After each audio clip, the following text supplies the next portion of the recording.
People first walked on the moon 50 years ago this Saturday. Here in North Dakota, our relationship with NASA and spaceflight goes back more than 60 years. We've had quite a few astronauts with North Dakota connections, and this morning we are telling you about those brave men and women.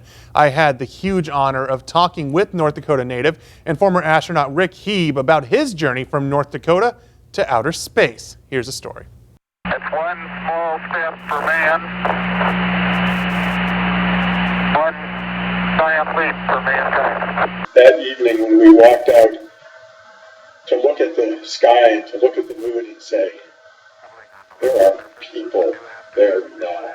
Rick Hieb's memories of watching the Apollo 11 landing as a teenager in Jamestown left a mark. I was lucky to grow up when I did, to have that kind of influence, because I'm certain that profoundly affected my interest in the space program. One day, Hieb would join Neil Armstrong, Buzz Aldrin, and Michael Collins as one of the few people to reach beyond the bonds of the Earth.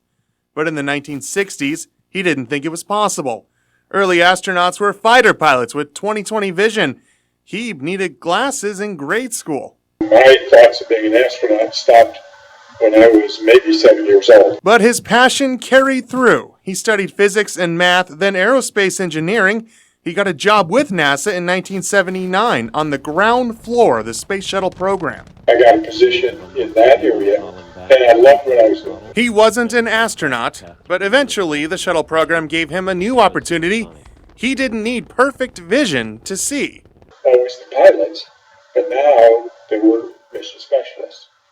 Mission specialists didn't have to be pilots, because of course in the space shuttle you've got a crew of up to 7. You really don't need 7 pilots. So he applied in 1983. He didn't make it at first, but NASA chose him the second time he applied. He joined the astronaut ranks in 1985. That meant he got to do this 3 times in his career. Few people can truly relate to the indescribable experience of being in space, but North Dakota is well represented among those who can. The state's ties to NASA go back to the very beginning. The first NASA administrator, T. Keith Glennon, was born in Enderlin.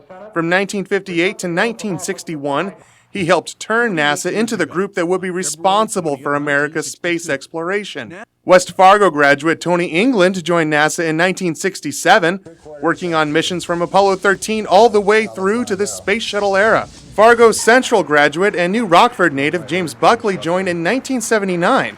He was nominated for the Astronaut Hall of Fame in April 2019. For a while there in the 80s, there were 3 North Dakotans at once in the astronaut ranks. I used to joke with my friends from other states and say, hey, you know what? North Dakota is the only state with the same number of astronauts as it has senators and representatives. The ND-NASA connection continues today.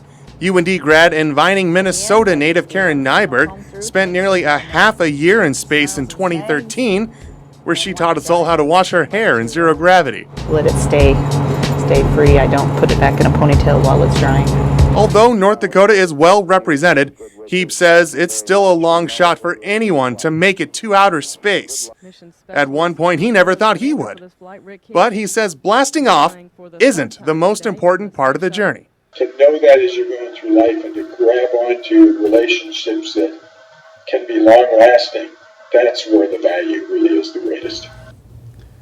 Now, Hieb says he doesn't know why North Dakota is so good at producing astronauts. He did say that most of the astronauts from his era were from rural areas, so there might be a connection there. And Monday morning on KVRR Local News, we will hear more from Hieb about his incredible experiences during his 3 space shuttle missions.